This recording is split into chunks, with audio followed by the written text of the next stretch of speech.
Hey guys, welcome back to Burns' Math Club. Today we'll be learning how to solve compound inequalities. A compound inequality consists of two distinct inequalities joined by the word and or the word or. That means there are two different ways we can solve compound inequalities based on whether they're connected by the word and or they're connected by the word or. So here we have an example of a compound inequality, which is 4x plus 3 is greater than or equal to 15 and negative 3x minus 2 is less than 10.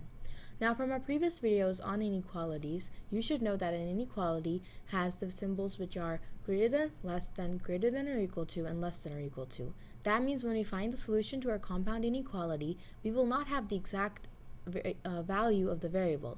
So let's say that our solution is x is greater than 4. That means that the value of x is any number that is greater than 4, such as 315.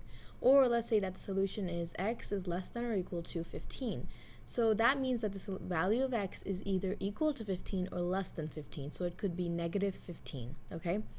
So now let's go ahead and solve this compound inequality. So the first thing that we need to do is isolate the variable. That means we have to find the solution of this compound inequality by isolating the variable. So we need to undo anything that's being done to the variable. So this is just simple two-step inequalities. So first, we have 4x plus 3 is greater than or equal to 15. 3 is being added to 4x, so first let's eliminate the positive 3 by doing inverse operations. So we will have to do minus 3 on both sides of the inequality. Positive and negative 3 cancel each other out, and we're left with 4x is greater than or equal to 12. Since 4 is being multiplied to x, we have to divide by 4 on both sides. So now we're left with x is greater than or equal to 3.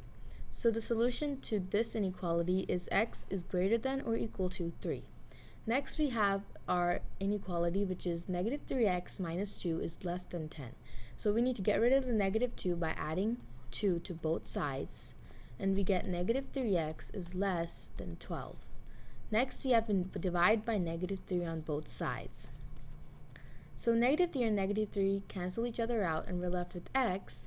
And now since we're dividing by a negative number, remember this, whenever you're dividing by a negative number and you're dealing with inequalities, you have to flip the sign. So if we're dividing by negative 3, we have to flip the sign. Since this is a less than, we have to make it greater than and then divide. 12 by negative 3, so we get negative 4, because a positive divided by negative is always a negative. So we get x is greater than negative 4 as our solution to this inequality. Alright, we are almost done with solving this compound inequality. The last thing we need to do is graph. So let's go ahead and make our number line.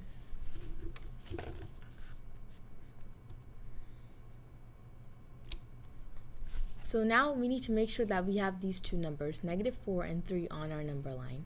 So let's start with negative 3, or actually let's start with negative 4, negative 3, negative 2, negative 1, 0, 1, 2, 3, and 4. Now the easy part about solving an and compound inequality is that all you have to do is shade in between the two numbers. So let me show you what I'm talking about. First we need to plot these two numbers, which are 3 and negative 4. So let's go ahead and plot the number 3, which is right here. And now remember, if it's a greater than or equal to symbol or a less than or equal to symbol, we have to shade in the dot. So since this is a greater than or equal to symbol, we have to shade in the circle that we plotted on number 3.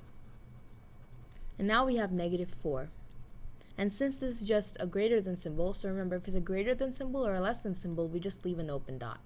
So now that we have plotted the 2 points, and this is an and compound inequality, we just have to simply shade in between these two dots, or these 2 points. That means that the value of x is anywhere between negative 4 and positive 3. So this is how you solve an and compound inequality. Alright, let's go ahead and take a look at our second compound inequality,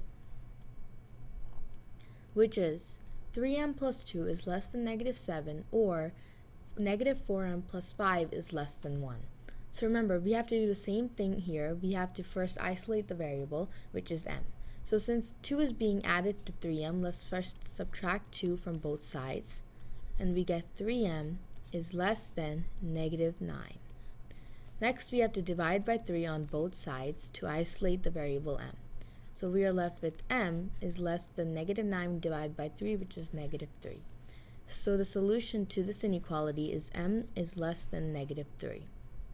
Now let's solve this second inequality, which is negative 4m plus 5 is less than 1. So subtract 5 on both sides and we get negative 4m is less than negative 4, because a positive and then we have a negative, so 1 minus 5 is negative 4. Now we have to divide by negative 4 on both sides. Remember, if you ever divide by a negative, you have to flip the sign. So we get m is greater than positive 1, because the negative divided by negative is a positive. So the solution to this inequality is m is greater than 1. Now in an and compound inequality, we just simply plotted the 2 points and just shaded in between. But in an or compound inequality, it's different. We still have to make a number line, but there will be a difference in shading. So let me show you. So first make our number line, and we have to add the numbers. So let's start with negative 4, negative 3, negative 2, negative 1, 0, 1, 2, 3, and 4. So first we have to plot the points, which are negative 3, and this is going to be an open dot since it's less than symbol, and we have to plot 1, and this is also going to be an open dot since this is a greater than symbol. Now, since this is an or compound inequality, the shading is going to go 2 different ways. Since this says m is less than negative 3, so that means that the value of m can be any number that is less than negative 3. So we have to shade from negative 3 to the left, because all the numbers that are less than negative 3 go to the left. Next, we have to shade to the right from 1, because it says m is greater than 1. So all the values that are greater than 1 come to the right side of 1. So what this compound inequality is saying is that the value of m can be less than negative 3, or it can be greater than 1. And when we had our and compound inequality, what it was saying is that the value of x can be greater than or equal to 3, and it can be greater than negative 4. So it could be at greater than or equal to negative 3, so it could have gone to it has to go to the right, or it could have been greater than negative 4, so this also had to go to the right. Alright, so this is how you solve a compound inequality, and I think I said negative 3 over here. Sorry, that was a positive 3. Okay, so this is how you solve a compound inequality, and this is how you shade them. Thanks for watching this video, and we will see you guys in our next video. Bye!